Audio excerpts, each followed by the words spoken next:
The next morning, Venus took Psyche to the bank of a river that flowed by the end of her garden and said, "Do you see yonder forest across the river? There are great wild sheep in it, with fleeces of shining gold, and I will have you go over the ford and fetch me some locks of their wool." So saying, she went back to the house. But Psyche went not to the ford, but to a deep pool of the river, that she might throw herself headlong into the water to end her sorrows. Then a green reed called to her in a sweet, singing voice, "Oh, Psyche, Psyche, I pray you not to trouble and foul my stream by your death. Yet beware you go not near those terrible wild sheep until noontide is past, for whilst the sun is in his strength, then are they most savage and dangerous, and will kill whoever approaches them with their sharp horns and deadly teeth. But when the fierce midday heat is over, their fury abates, and they come down to cool themselves in the river. So, till they have come and gone, do you hide by me and my sisters under the shade of this great plane tree, and then you may gather the tufts of their golden fleeces that they leave on the briars and thorn bushes by the waterside." Then Psyche thanked the gentle, kindly reed, and gladly followed her counsel.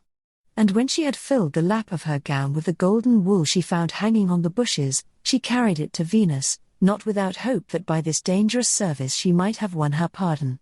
But the goddess seemed as ill-pleased that Psyche had performed this second task as when the first task was done. She laughed sourly and said, "I know well enough that you did not get this wool yourself. However, tomorrow I will prove whether you are as wondrous brave and clever as you pretend."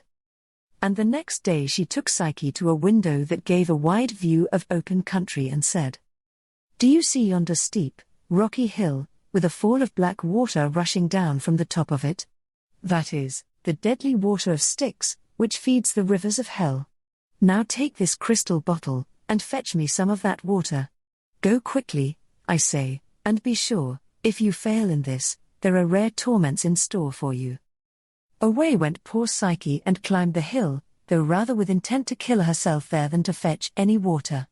And when she got to the top, she knew that task was hopeless. For she saw a great rock, out of which gushed a cataract that went leaping down from ledge to ledge into a ravine far below.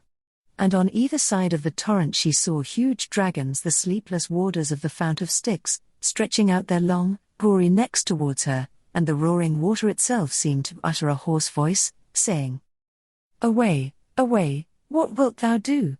Fly, fly, or else thou wilt be slain."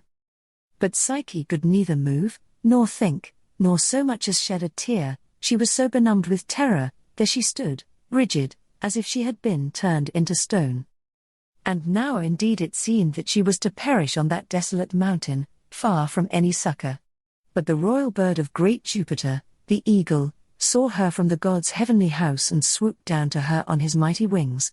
A grand sight he was as he perched on a rock beside her, his brown, glossy plumage glinting in the sun. Though he looked fierce enough, Psyche had no fear of him, but was comforted to see that he was between her and the dragons. "Oh, most simple and ignorant of maidens," he said, speaking gruffly, as is the way of eagles, "do you think you can get a single drop of this terrible stream, which the gods themselves cannot look upon without fear and trembling? What, have you never heard that whereas mortals swear their solemn oaths by the gods, gods are wont to swear by the awful sanctity of the Styx, and that oath they dare not break? But give me your bottle." And suddenly taking it from her hand, the eagle flew past the dragons and filled it, and brought it back to Psyche in the twinkling of an eye. "No words," he said, as she began to thank him. "Sit yourself on my back, put your arm around my neck, and I will carry you down from the mountain. Come, you need not be afraid, I will carry you as safely as I once did Ganymede, but I dare say you never heard of him, for you seem to know nothing at all." Then gladly Psyche obeyed, and all in a moment, as it seemed to her, she was wafted gently down to the house of Venus, and the eagle soared up into the clouds out of her sight. And now, in her simplicity, Psyche believed that her troubles were over, so it was with a joyful heart that she presented to Venus the crystal bottle filled with the dark water of Styx. But the goddess took it frowning and, unable now to mask her anger with bitter jests or smiles, she said in a stern voice, "You are a witch, it seems, and understand magic, else you could never have done this. Well, witch, you shall do one thing more. Take this ivory box and go to Proserpine in Hades, and ask her to send me a little of her beauty, only enough to serve me for one day. For mine, tell her, has withered away since my son fell sick. Away with you, and make haste back, for with that beauty I must adorn myself before I go to the next assembly of the gods. Psyche dared not answer a word, but took the box and went hastily out of her presence. This is the end, she thought in despair. Now I see that nothing but my death will satisfy Venus, therefore does she send me into the land of the dead, whence none can return. Well, since there's no help, why should I delay? I will go up the tower yonder and fling myself down headlong, that will be my shortest road to Hades. With that, she ran to a high tower of the palace, and up the marble stair. But as she reached the top, a voice, close at hand, called her by name. Who calls me? Who are you? She said, trembling, for she could see no one. I am the tower, said the voice. I know why you have come to me, poor unhappy maiden, but why will you recklessly throw away your life? Nay, forbear, remember, if your soul and body part you will indeed find swift passage to Hades, but there you must dwell forever.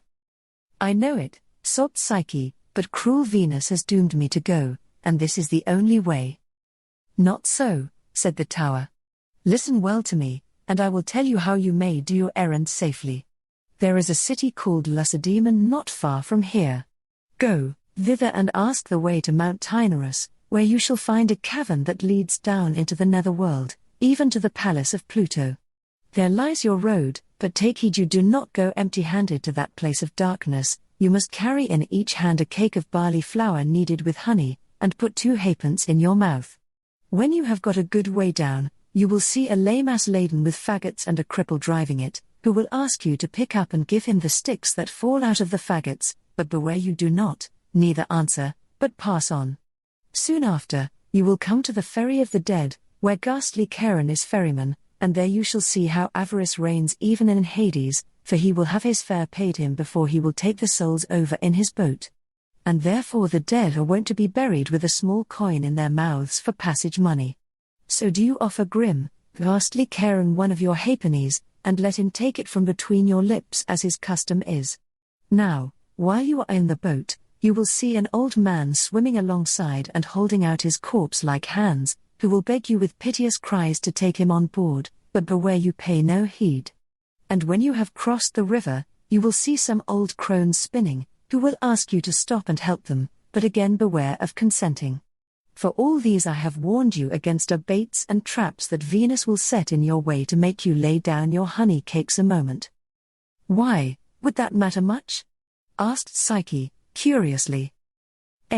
Indeed, said the tower, for if one of those cakes be lost or stolen from you, you will nevermore return to the light of day. So keep fast hold of them, I charge you, until you must use them in the way I shall now tell you of. After passing the old spinning women, you will come to the palace of Pluto, and lying at the gate you will see a huge and fiendish dog with 3 heads, who keeps guard there, day and night. He will bark horribly at sight of you, and if you came empty-handed would tear you in pieces, but throw him one of the honey cakes, and he will let you go safe past him into the house. There you will find Queen Proserpine on her throne. She will give you gracious welcome and bid you sit in a golden chair, and all manner of delicious food and drink will be set before you, which she will press you to taste. But touch none of it, Psyche, for once you are the guest of Proserpine, you must abide with her forever. Sit down on the ground, and say you will take nothing but a morsel of brown bread. Then tell her your errand from Venus, and as soon as she gives you the desired gift, return by the way you came. With your other honey cake, you can pass by the 3-headed dog, and with your other halfpenny, pay covetous Charon his fare. After that, your homeward journey will be easy. Only, above all things, beware of opening the ivory box, beware, I say, that you do not pry into the treasure of divine beauty. Thus did the friendly tower give counsel to Psyche, and she, taking heart again, thanked it gratefully and set out on her perilous adventure. But whether the tower was then and there inspired to speak to her by the will of some god, or whether it was an enchanted thing and had received a soul when it was built, like the famous ship Argo that spoke counsel to her crew in their distress, No one knows to this day.